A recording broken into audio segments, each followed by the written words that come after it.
थोड़ी देर के लिए सच्चे भारतीय बनिए और ईमानदारी से सोचिए कि जब रोड टैक्स दे दिया तो टोल टैक्स क्यों, और अगर टोल टैक्स देना ही है तो रोड टैक्स क्यों। जब हमने कमाने पे इनकम टैक्स दे दिया तो खर्च करने पे जीएसटी क्यों। जब हमने इनकम टैक्स दे दिया उसके बाद जो हमने अपने बैंक में एफडी रखी उसके ब्याज के ऊपर इनकम टैक्स क्यों।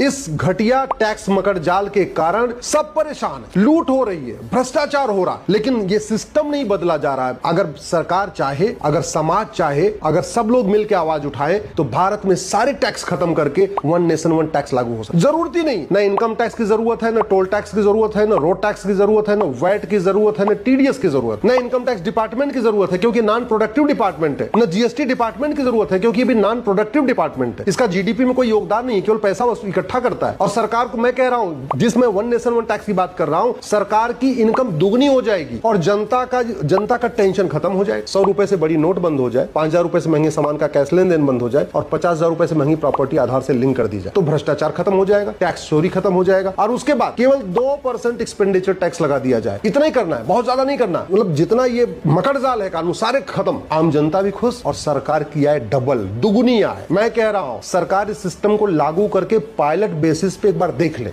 मैं गारंटी के साथ कहता हूं भारत की जीडीपी 2% बढ़ जाएगी। जो माननीय प्रधानमंत्री जी कहते हैं 2047 में भारत को विकसित राष्ट्र बनाना है, ये अगले 10 साल में भारत विकसित राष्ट्र बन जाएगा अगर आज वन नेशन वन टैक्स लागू कर दिया जाए तो।